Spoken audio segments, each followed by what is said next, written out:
सर्वप्रथम सर्वांना श्री स्वामी समर्थ.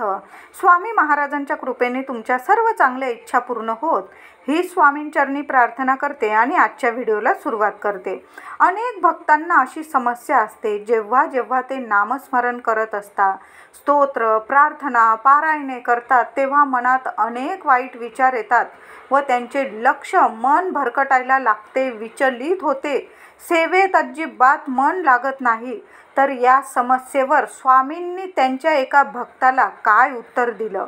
तर एक दिवस काय होतं ना, एकदा स्वामींकडे एक भक्त येतो आणि तो म्हणतो, स्वामी, मी जेव्हा जेव्हा नामस्मरण करायला बसतो किंवा एखादे स्तोत्र म्हणतो, प्रार्थना, पारायण करतो, पूजा करतो, तेव्हा माझ्या मनात अनेक वाईट विचार येतात. काही वेळा अश्लील विचार, घाणेरडे विचारसुद्धा येतात.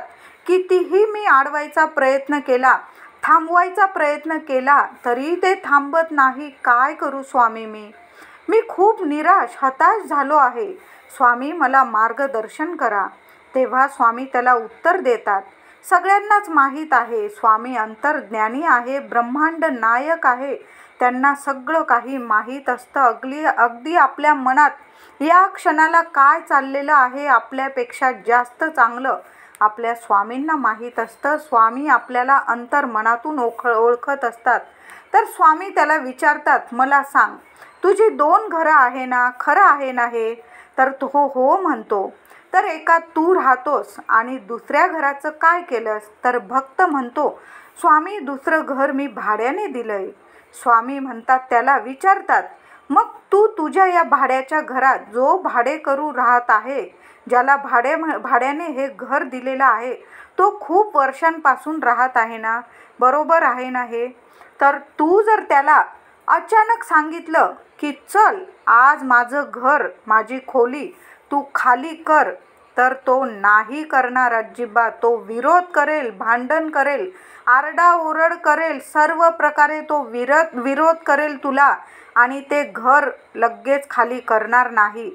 अगदी असंच आहे, जेव्हा आपण नामस्मरण, पूजा, प्रार्थना करायला बसतो, पारायण करायला बसतो, तेव्हा आपण काय करतो? आपल्या मनात जे वर्षानुवर्ष ठाण मांडून बसलेले वाईट विचार, वाईट गोष्टी, या वाईट गोष्टी इतक्या वर्ष आपल्या मनात घर करून बसलेल्या आहे, त्यांना आपण लगेच बाहेर जायला सांगतो, तर त्या अशा अचानक जातील का बरं?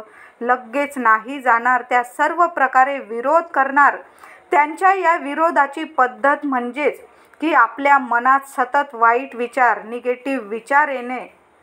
तर ते विचार तुम्हाला तुमच्या सेवेत अडथळा निर्माण करण्याचा पुरेपूर प्रयत्न करणारच. पण स्वामी म्हणतात, तुझ्या कष्टाच्या कमाईतलं तुझं घर तू भाडेकरूंच्या ताब्यातून परत मिळवणारच. हे जसं खरं आहे तसंच आपलं मनही, आपलं मनसुद्धा एक दिवस आपलं नक्कीच ऐकणार. एक दिवस या वाईट विचारांना त्यात राहणं एक दिवस बंद होणारच आहे.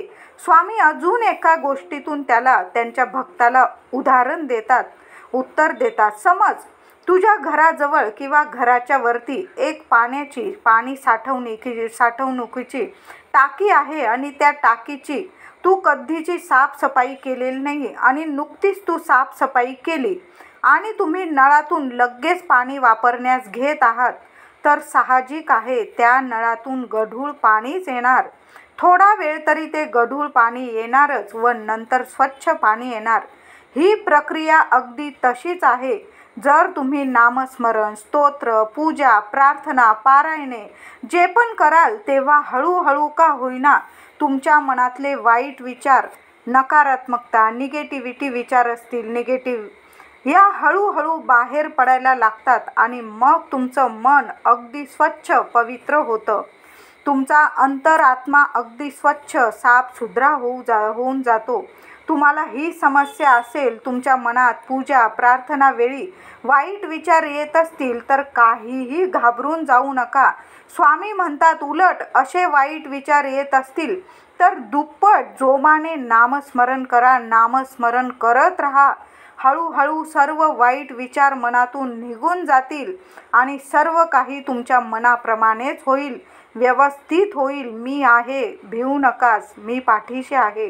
तुमचं मन पूजेत स्मरणात नक्कीच लागेल. तुम्ही स्वामींच्या सेवेत आला आहात. स्वामी तुम्हाला कधीच दूर लोटणार नाही, कायम तुमच्या सोबत राहतील. स्वामी म्हणतात, घाबरून जाऊ नका. असे वाईट विचार आले तर घाबरून जाऊ नका. अजून जोमाने नामस्मरण करा, पारायण करा, जेवढी सेवा जमेल.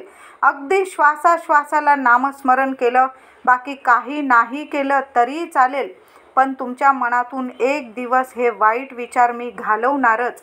स्वामींचं हे उत्तर तुम्हाला आवडलं असेल, व्हिडिओला लाईक करून शेअर करा. चॅनलला कृपया सबस्क्राईब करा. धन्यवाद.